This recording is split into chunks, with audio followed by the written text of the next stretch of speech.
Welcome to Sweet Life Beat Life. We hope this video helps. You start by powering the Pioneer radio and immediately selecting the Bluetooth source so it can accept connections. On your phone, enable Bluetooth and keep it discoverable.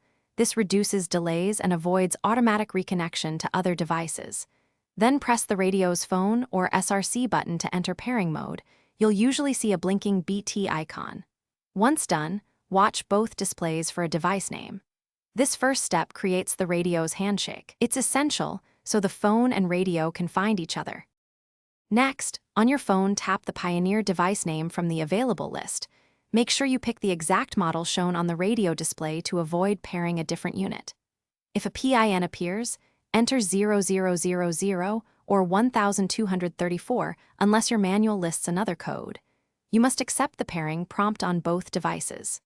Once connected, the radio may show a solid BT icon and your phone will say paired. Make sure to enable media and call permissions so audio and hands-free functions. Finally, start playback or make a test call to confirm audio routes through the Pioneer.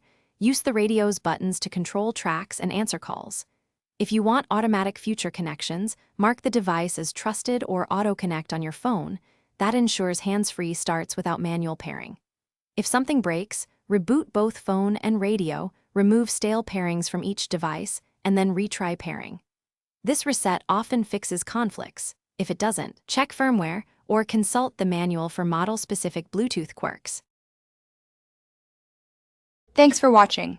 Consider subscribing if we helped you.